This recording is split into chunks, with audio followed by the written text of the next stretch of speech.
सब लोग देखने से वो स्पीकर तो नहीं। ये गालिब के जुबान में अंदाज में खत लिखा था। अच्छा, ये लिखा तो था अपने बहुत करीबी हल्के दोस्तों के लिए, और उनको सुना भी दिया था, वहाँ पे बात भी नहीं थी, लेकिन वो फिर बात बाहर निकली तो लोगों ने, दूसरे दोस्तों ने भी फरमाइश शुरू कर दी कि हम सुनना चाहते हैं। तो सोहेल साहब ने कहा कि इस महफिल में भी आपको पढ़ना चाहिए, बहुत से लोगों ने नहीं सुना। तो ये लंदन में क़याम के दौरान लिखा था, बुश हाउस में, BBC लंदन का दफ्तर बुश हाउस में था उस वक्त। तो इसमें बुश हाउस का जिक्र है, और रज़ा अली आप भी हमारे साथी थे, उनका जिक्र है। कहते हैं अगर मुमकिन है आपके खड़े होने, कान है तो वो करें तो बेहतर। ये आवाज़ में बुलंद कर लेता हूँ, आवाज़ तो पहुँच रही होगी आखिर तक, अगर नहीं पहुँच रही तो इसमें जैसा कि मैंने अर्ज किया कि ये बहुत करीबी हल्के के लिए लिखा था, और ये ख्याल नहीं था कि आवाम में पढ़ा जाएगा, इसलिए इसमें ज़ाती हवाले कुछ लोगों के। तो इसमें हमारे जो सीनियर साथी थे, रज़ा अली आब्दी उनका जिक्र है, और हमारे और बहुत सीनियर साथी अमीन मुग़ल जो टाइप सोशलिस्ट हैं और लंदन में मुक़ीम हैं, उनका भी जिक्र है। लंदन से मिर्ज़ा गालिब का एक खत। याद अय्याम रफ्ता मुंशी हर गोपाल तफ्ता, किस हाल में हो किस ख्याल में हो। मिर्ज़ा बाक़िर अली ख़ान के मकतूब से हवादा हुआ कि रिजवान ने रपट तुम्हारी फिर बड़े दरबार में पहुंचाई है कि दीवारे बहिश्त पे चढ़कर नज़ारा अंदरूने जहन्नुम का करते हो और आहें सर्द भरते हो। मियाँ बाद आ जाओ, खुद तो पकड़े जाओगे, साथियों पर पाबंदी मुफ्त में लगवाओगे।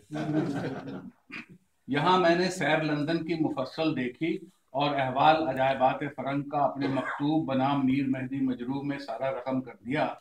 ज़िक्र हसीनान वलायत बिलमूम और हूर शुमाइलान लंदन बिलखुसूस कल ही हातिम अली बेग मेहर के नाम रवाना किया है। नातिका अगरचे हमा वक्त सरबा गरीबा और खामा अंगुश बदंधा रहा कि अहवाल इस अजायबिस्तान का क्यों कर लिखिए। ना हाथ को जुम्बिश ना आंखों में दम, मगर सबब इस बेबसी का कहूलत या नातवानी हरगिज न थी। गर्मी नज़ारा ने आंखों का दम खींच लिया था। मुंतजर था कि जरा दिन ढले और शिद्दत नज़ारा में इतनी तो कमी आए कि चश्मे नातवा इसकी मुतहम्मल हो सके।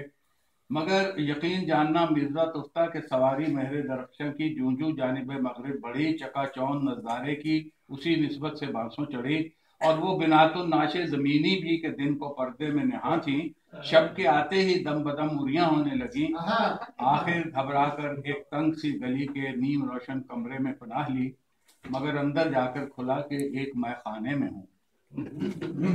अब तुम जानो मिर्ज़ा तुफ्ता के शक्ल मैनोशी अरसा दराज से तर्क था।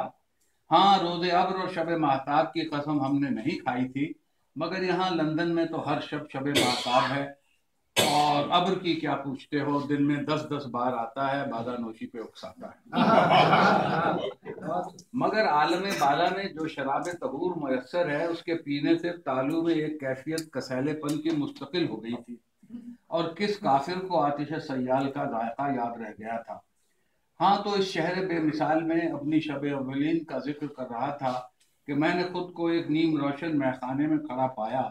चहार जानिब सुराहियां रंग रंग की ताकचों में सजी देखी तो दिल्ली के जान जाकोब और ब्राउन साहब के घर पे मिलने वाली फ्रेंच और शाम्पेन भी खाना साज के मटके मालूम हुए।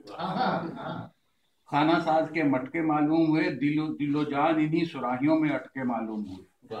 और हाँ मियाँ, दिल्ली में तुमने मुझे शाम्पेन का जो मतलब समझाया था वो किस लुगत से उड़ाया था। तुम्हारी ये बात रह रह के याद आती है कि ये शाम को पीने की चीज है, जो शाम्पेन कहलाता।